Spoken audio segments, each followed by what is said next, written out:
Friends 24,858 से जो Nifty में डिक्लाइन है, वहाँ से हम इस रेंज में डिक्लाइन एक्सपेक्ट कर रहे थे एज ए वेव सी, और वहाँ से अगर प्रोग्रेस देखें तो ये 1 2 3 और ये एक इरेगुलर करेक्शन 4 जो कि बहुत ज़्यादा रिट्रेस किया है। ये वेव 4 जो है वेव 1 को ओवरलैप नहीं किया है, क्योंकि वेव 1 यहाँ पे कंप्लीट हुआ है। ये पार्ट जो है ये इरेगुलर बी का पार्ट है, राइट। यहाँ से वेव बी जो स्टार्ट हुआ है उसका बी है, तो ये 1 को ओवरलैप नहीं किया है। यहाँ से वेव 5 का प्रोजेक्शन निकालते हैं तो ये 38-61% की रेंज है, मैक्सिमम लेवल यहाँ पे आ रहा है।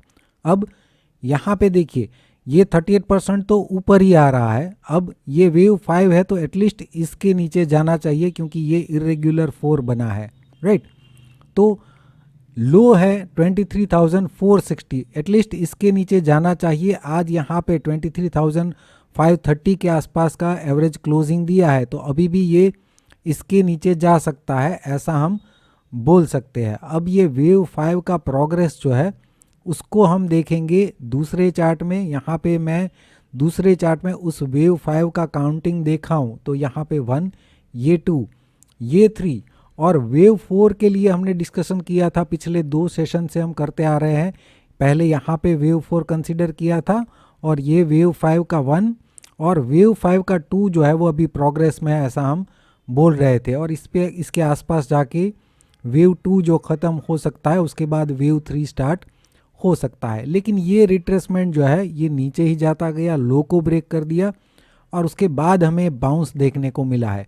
तो हमने कल के वीडियो में डिस्कस किया था कि वेव 4 को हम यहाँ पे शिफ्ट कर देंगे, और यहाँ से हमने वेव 5 की फ्रेश प्रोजेक्शन रेंज निकाली थी, और उस रेंज में अभी भी ये नहीं आया है।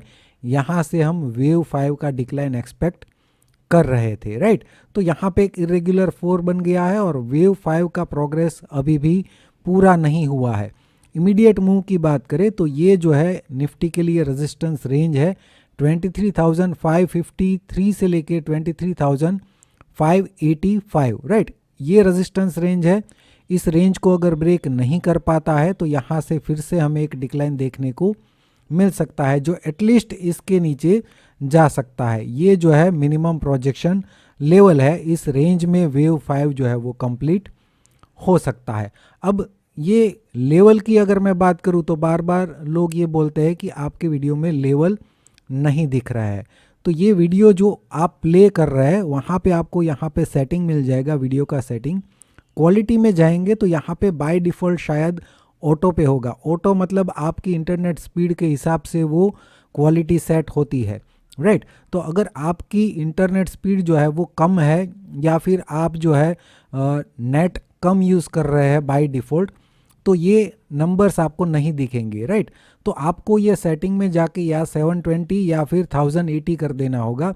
अगर 1080 करते हैं तो वो HD हो जाएगा, और कितनी भी छोटी या बड़ी स्क्रीन हो आपको ये लेवल जो है वो दिख जाएंगे, बिल्कुल दिख जाएंगे। तो मैं हर एक वीडियो जो है उसकी क्वालिटी जो है वो यहाँ पे HD में ही मैक्सिमम सेट करता हूँ। तो यहाँ पे क्वालिटी आप HD सेट कर देंगे, हालांकि आपका इंटरनेट ज़्यादा कंज्यूम होगा, लेकिन ये जो प्रॉब्लम है वो प्रॉब्लम मेरे ख्याल से होनी नहीं चाहिए।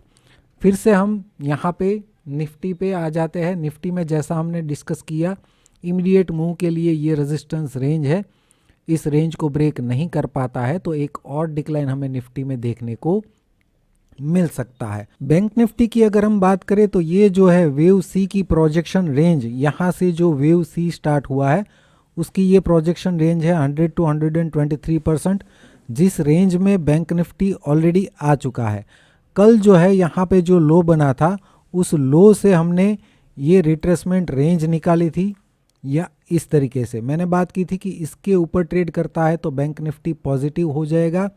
आज नया लो बना है तो मैंने वो रेंज जो है अब वापस नीचे शिफ्ट कर लिया है, जैसा कल के वीडियो में भी मैंने एक्सप्लेन किया था। अगर यहाँ पे कोई नया लो बनता है वापस तो हम उसको दोबारा नीचे शिफ्ट करते जाएंगे, और जैसे ही ये 23 to 38% की रेंज को ब्रेक करेगा वहाँ पे बैंक निफ्टी जो है वो पॉजिटिव हो जाएगा। और भी इमीडिएट मूव की अगर हम बात करें, अगर ये बड़ी रेंज है और आपको शायद ट्रेडिंग के लिए उतनी हेल्पफुल नहीं लगती, तो ये जो लास्ट इम्पल्सिव डिक्लाइन है उसका रिट्रेसमेंट आप निकाल सकते हैं, उसका 38% आ रहा है 50,171, राइट।